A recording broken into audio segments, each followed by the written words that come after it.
फैजाबाद की कोर्ट में अर्जी दो।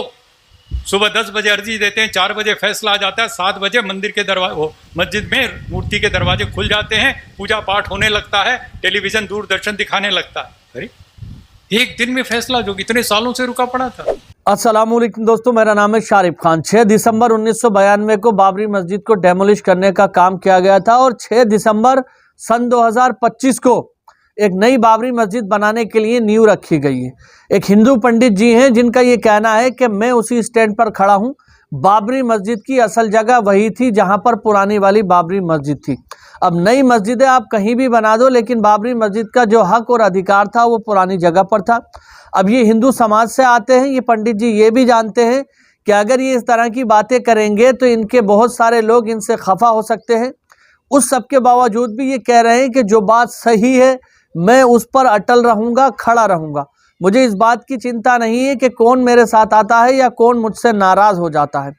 नई बाबरी मस्जिद बनने का काम बहुत तेज़ी से चल रहा है, लेकिन उसी बीच जैसे जैसे बाबरी मस्जिद बन रही है वैसे वैसे पुरानी बाबरी मस्जिद के स्थान का जिक्र भी ज़ोरों शोरों से तूल पकड़ रहा है। आपको बता दूं कि 6 दिसंबर 1992 की जो घटना थी उस सब पर हिंदू पंडित जी हमारे बात करने के लिए आए हैं। पंडित जी बहुत ही बेहतरीन इंसान हैं। वो कह रहे हैं कि हम केवल और केवल इंसाफ के साथ खड़े हैं। हम ये नहीं देखते हैं कि कौन सा धर्म क्या है और धार्मिक चीज़ों में हम नहीं जाते हैं। हम सही के साथ खड़े हैं और हमारी नज़र में धर्म है सच बोलना और सही रास्ता दिखाना। अब इन पंडित जी के बयान आने के बाद बहुत सारे राजनीतिक ऐसे लोग जो अपनी राजनीतिक रोटियां सेकते हैं, इनके ऊपर कटाक्ष कसने की कोशिश कर रहे हैं। लेकिन ये कह रहे हैं कि मैं किसी के सामने नहीं झुकूंगा और जो बात सही है, सच को सच बोलने की मैं हिम्मत रखता हूं और ताकत रखता हूं। तो वीडियो में ज़्यादा देरी नहीं करूंगा, इन पंडित जी को आपको सुनाऊंगा। ये पंडित जी जिन बातों का जिक्र कर रहे हैं, सुप्रीम कोर्ट और बहुत सारे नेताओं का इसमें नाम ले रहे हैं, तो मैं आपको बता दूं कि हम सुप्रीम कोर्ट का सम्मान करते हैं। ये वीडियो दिखाने का मकसद किसी के सम्मान को ठेस पहुंचाना नहीं है, बल्कि लोगों की व्यक्तिगत राय आपके सामने रखना है। तो हमारा चैनल या हम पंडित जी की बातों की सत्यता की पुष्टि नहीं करते हैं, लेकिन हमारा काम है इनके निजी विचार आप तक पहुंचाना। बाबरी मस्जिद को लेकर जो दमदार भाषण इन्होंने दिया है, ज़रा उस वीडियो को आप ध्यान से देखें, उसके बाद आप और हम बातचीत करेंगे। बोले तुम्हें क्या चाहिए? बोले हमको तो मंदिर चाहिए, राम मंदिर। कहाँ चाहिए? अयोध्या में। बोले हाँ मैं लगवा देता हूँ। उसी राजीव गांधी ने अपने एक मिनिस्टर को भेजा, जाओ फैजाबाद की कोर्ट में अर्जी दो। सुबह 10 बजे अर्जी देते हैं, 4 बजे फैसला आ जाता है, 7 बजे मंदिर के दरवाजे, मस्जिद में मूर्ति के दरवाजे खुल जाते हैं, पूजा पाठ होने लगता है, टेलीविजन दूरदर्शन दिखाने लगता है। अरे एक दिन में फैसला जो इतने सालों से रुका पड़ा था। फिर भेजते हैं बूटा सिंह गृह मंत्री को, जाओ नींव रख दो, संगे बुनियाद, मंदिर बनना शुरू हो जाए, हिंदू भी खुश हो जाएंगे। अरे ये कौन सा नाटक हो गया भाई? प्रधानमंत्री का यही काम रह गया? बेरोजगारी मिटाओ, सबको बच्चों को एक जैसी पढ़ाई का इंतजाम करो, सब बीमार को एक जैसी दवाई का इंतजाम करो। तुम्हें क्या पड़ा हुआ है कि मंदिर चाहिए कि मस्जिद चाहिए? बोले नहीं नहीं नहीं, हम इसका भी कर देते हैं, सबकी वोटें बटोर लेंगे, आराम से बटोर लो, वोट बैंक बना लो। तो बूटा सिंह ने जाके संगे बुनियाद रख दी और कहा यहां से मंदिर बनेगा, इतना बढ़िया बनेगा, ये है वो है। अडवाणी जी ने रथ यात्रा निकाली। मंडल कमीशन वीपी सिंह ने लागू किया था पिछड़ों के लिए आरक्षण की बात। अडवाणी ने सोचा यार ये सारे पिछड़े तो हिंदू हैं और इसको ये ले जाएगा, मेरे पास क्या रहेगा, मैं किस पार्टी का नेता बना रहूंगा, तो कैसे इनको लाया जाए? बोले तेरे पास मंडल है वीपी सिंह, मेरे पास कमंडल है, और मैं कमंडल से देखता हूं तेरे हिंदुओं को मैं इधर ले आऊंगा तोड़ के।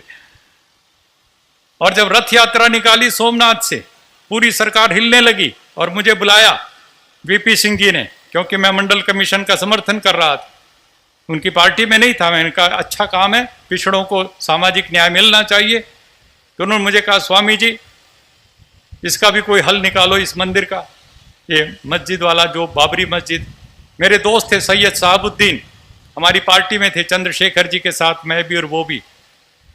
तो मैंने उनसे जाकर के पूछा, जफर याब जिलानी साहब से बात की, कोई रास्ता बताइए। उन्होंने मुझे बताया रास्ता। कहने लगे मस्जिद की जगह जो है पूरी की पूरी 2.7 एकड़ जमीन है, उसके सामने 65-67 एकड़, लगभग 70 एकड़ जमीन खाली पड़ी है, वो जमीन दे दीजिए इनको। जब अडवाणी जी रथ यात्रा में बैठ के दिल्ली आए, इधर आने से पहले पटना के बिहार में घुसने से पहले, बिहार में घुसने से पहले तो लालू जी ने गिरफ्तार कर लिया, उससे पहले की बात मैं बता रहा हूं। जब वीपी सिंह जी आए और कहने लगे ये क्या समाधान है, तो हमने वो नक्शा खोल करके बताया उनको कि देखिए ऐसा ऐसा भव्य मंदिर बन सकता है, आप ले लीजिए जितनी जमीन चाहिए, 3.25 एकड़ को छोड़ के, और 30 एकड़ ले लीजिए, 35, 40, 50 एकड़ ले लीजिए। तो अडवाणी जी मुस्कुराए और बोले मुझे बेवकूफ समझ रखा है कि मैं राम का एक और मंदिर बनाने निकला हूं, आपने मेरा नारा नहीं सुना। हमने कहा उनसे एक बार फिर बताइए क्या है नारा। कह लगे सौगंध राम की खाते हैं, मंदिर वहीं बनाएंगे। बोलने लगे वहीं का मतलब समझिए। हमने कहा वहीं का मतलब तो अयोध्या में। बोले ना, वहीं का मतलब है वो जो बाबरी मस्जिद है उसके बीचों बीच में 4 फुट बाई 4 फुट का जो मिंबर होता है जिस पे खड़ा होके इमाम खुतबा करता है, वहीं ठीक उसी जगह पर राम जी पैदा हुए, रामलला। उसी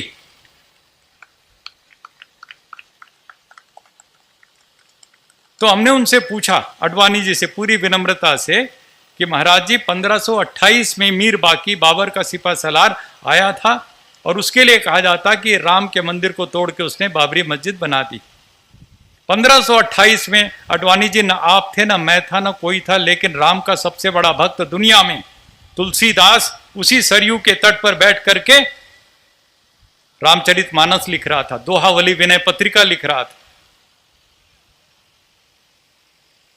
उसकी एक दोहा, एक चौपाई कहीं भी मुझे दिखा दो जिसमें तुलसीदास ने ये लिखा हो कि मेरे भव्य आराध्य देव राम के मंदिर को तोड़ के मस्जिद बनाई गई।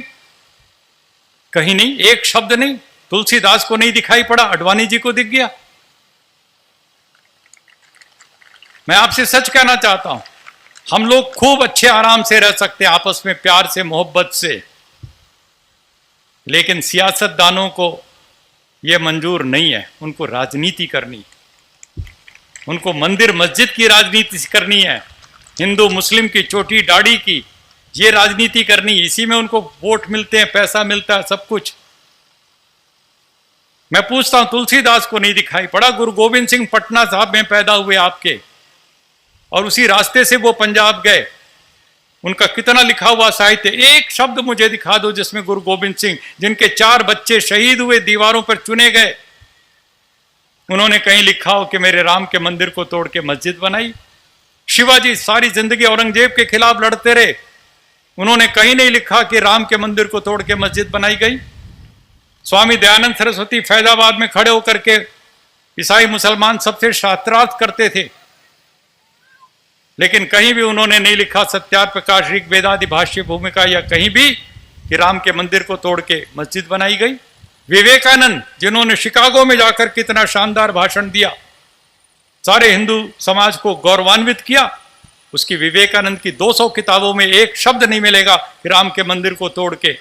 महात्मा गांधी, मरते मरते इनकी जुबान पर हे राम निकला, महात्मा गांधी ने कहीं नहीं लिखा, न कहीं कहा इस बात को कि राम के मंदिर को तोड़ करके मस्जिद बनाई गई। किसी को नहीं दिखाई पड़ा, लेकिन जिनको सियासत करनी है उनको दिखाई ही दिखाई पड़ रहा है। ये गंदी सियासत, ये सांप्रदायिकता की राजनीति यदि हम और आप मिलकर के बंद नहीं करेंगे, जो बात अभी कह रहे थे लोकेश मुनि जी, ये तो लड़ा करके अपनी गद्दी पक्की करना चाहेंगे। तुम्हें और हमें यह सावधान रहने की जरूरत है कि हम इनकी चालाकियों में नहीं आएंगे।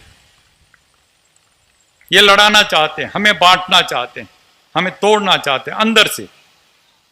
इनका कोई लेना देना नहीं किसी राम से या किसी से। मैंने तो योगी आदित्यनाथ जी से अभी लखनऊ की बहुत बड़ी रैली में मैंने खड़े होकर के पूछा, 50,000 की भीड़ में, मैंने कहा योगी आदित्यनाथ जी, आप तो योगी हैं और मुख्यमंत्री भी हैं, और आप कह रहे राम का मंदिर बनाना है, तो राम का मंदिर बनाने से पहले पूरे उत्तर प्रदेश में रम के मंदिर तो बंद कर दो। रम के मंदिर तो धड़ाधड़ खुलते जा रहे हो और कह रहे हो राम का मंदिर बनाएंगे। कैसे बनेगा राम का मंदिर? तो ये सारी की सारी चीजों को यदि हम और आप मिलकर के ईमानदारी से सोचेंगे, कुछ करने का जज्बा लेकर के आगे चलेंगे, और उसके लिए हमें अहद करना पड़ेगा। अगर हो सके तो अब कोई शम्मा जलाइए, अगर हो सके तो अब कोई शम्मा जलाइए, इस दौरे सियासत का अंधेरा मिटाइए। अयोध्या का फैसला मुझे मंजूर नहीं है जी।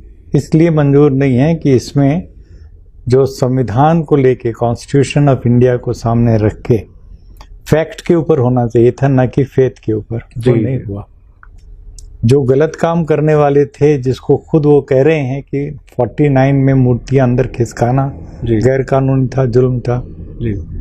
मंदिर के नीचे और मस्जिद के नीचे जो खुदाई हुई उसमें कोई मंदिर का नहीं मिला जी, ASI का। फिर 1992 में जो तोड़ा गया वो गैर कानूनी था जी। तो आपने किस मुंह से फिर गैर कानूनी काम करने वालों को सजा देने के बदले इनाम दे दिया? जी जी जी, सीधा सा सवाल मेरा। जी। आपका फैसला तो खुद अपने आप को कॉन्ट्रडिक्ट कर रहा है जी। आप कोई आपस की लेन देन में लगे थे कि भाई इनको ये दे दो और उनको 5 एकड़ जमीन दे दो और ये दोनों अपना गुजारा कर लें जी। ये कोई तरीका नहीं है सुप्रीम कोर्ट का जी। तो जो फैसला आया है और उसके बाद जो मुसलसल और भी कुछ फैसले आए इन दिनों में जी, इससे साफ ये नजर आता है कि मोदी सरकार ने सुप्रीम कोर्ट को भी मैनेज कर लिया। संविधान की रक्षा करने की आखिरी से आखिरी जो हमारे पास मुकाम है वो सुप्रीम कोर्ट जी। उससे बड़ा कोई हो नहीं सकता। हमारी उस बहन के मुद्दे को दरकिनार किया गया, दबाया गया जी, जिसने आरोप लगाया था CGI के ऊपर जी, बलात्कार तक के आरोप लगाए थे जी। उसको कैसे तरीके से सरकार की मदद से और उसको दबा दिया गया जी। तो एक तरह से चीफ जस्टिस के ऊपर एक तलवार लटकाई गई जी कि देखो ये आरोप लग गया है तुम्हारे ऊपर, ब्लैकमेल कर दिया उसको जी। और फिर कहा अब ये सारे फैसले एक के बाद एक दो। ये बहुत बड़ी बात कह रहे हैं। ये बिल्कुल मैं सही कह रहा हूँ जी। मेरे मन में ये शक है और ये सिद्ध होगा जी। क्योंकि राफेल का मामला उनके पास पड़ा हुआ था, उसमें उन्होंने क्लीन चिट गवर्नमेंट को दे जो कुछ सरकार चाहती है वैसा ही सब कुछ हो। सबरीमला के ऊपर अपने फैसले को उलट करके कह रहे हम 7 जज बेंच करेगी। क्यों करेगी भाई? आप 5 जज बेंच बहुत बड़ी थी जी। आपको तो कंटेंट में खींचना चाहिए था मोदी और अमित शाह को जी कि तुम हमारे फैसले को क्यों नहीं लागू होने दे रहे जी। परंपरा के नाम पर हमने तो साफ दिया। बहुत बड़ी बात है, बहुत बड़ी बात है। सुप्रीम कोर्ट ने अपना जो वकार था, वजूद था, उसको हल्का कर लिया और ये जो हमारी डेमोक्रेसी के लिए एक बहुत बड़े खतरे की घंटी है जी। यही रंजन गोगोई थे जो 4 जजेस के साथ बाहर उठ करके प्रेस कॉन्फ्रेंस करने वालों में एक जी। इन्होंने कहा था डेमोक्रेसी इज इन डेंजर जी। आज आपने अपने काम से ये सिद्ध कर दिया कि सचमुच में आप खुद भी डेंजर हैं। आप उस डेंजर के साथ में हैं, आप उसी के साथ खड़े हैं। उसी के साथ खड़े। तो दोस्तों वीडियो देखा आपने। इस वीडियो के अंदर पंडित जी ने जो बात कही उससे आप इत्तेफाक रखते हैं या नहीं रखते हैं, कमेंट में जरूर बताएं। मैं आपको बता दूं ऐसे बहुत कम लोग होते हैं जो सच कहने का जिगरा रखते हैं, या ऐसे बहुत सारे लोग होते हैं जो केवल और केवल लोगों को अपने आप से जुड़ा रहने के लिए उनके मन मर्जी के मुताबिक बातें करते हैं। ये धार्मिक मामला नहीं है। मैं आपको बता दूं हिंदू, मुस्लिम, सिख, ईसाई इस बात से कोई भी लेना देना नहीं। कोई भी किसी भी धर्म का व्यक्ति अगर सही के लिए स्टैंड लेता है तो मैं समझता हूं वो बहुत महान व्यक्ति है और उसके जो विचार हैं वो बहुत महान है। आपने देखा कि मुर्शिदाबाद के अंदर कल यानी 6 दिसंबर सन 2025 को नई बाबरी मस्जिद की नींव रखी गई। हजारों सैकड़ों की तादाद में लोग वहां पर गए और एक एक ईंट और जिससे जो बन पड़ा वो लेकर के जा रहा था। और ये भी खबरें आ रही हैं कि बहुत बड़ा चंदा बाबरी मस्जिद के लिए इकट्ठा हो रहा है। कोई एक साहब हैं, उद्योगपति हैं, जिन्होंने 80 करोड़ रुपए देने की बात कही है। ये बात सच है या गलत है मैं नहीं जानता, लेकिन सोशल मीडिया के माध्यम से ये खबर आई है। तो चंदा तो इकट्ठा हो ही जाएगा, लेकिन कहने वाली बात यह है कि कोई भी काम विवाद का नहीं करना चाहिए। ये सारी दुनिया अल्लाह का घर है, जहाँ चाहो इबादत करो। लेकिन वो कहते हैं ना कि किसी एक जगह पर जो चीज़ है उस जगह से उसको हटाया जाए तो लोगों के मन के अंदर दुख होता है ना। अब 2000 साल पुरानी इमारतों को, 1500 साल पुरानी इमारतों को आप खोजने निकलेंगे तो उससे कोई फायदा है? प्रेजेंट टाइम में लोग इबादत कर नहीं पा रहे हैं, प्रेजेंट टाइम में लोग सही से चल नहीं पा रहे हैं। मैं सभी धर्मों की बात कर रहा हूँ। आप एक फर्ज करिए, उदाहरण के तौर पे जितने मंदिर बने हुए हैं भारत के अंदर, क्या सब व्यक्ति उन मंदिरों के अंदर पहुंच पा रहे हैं?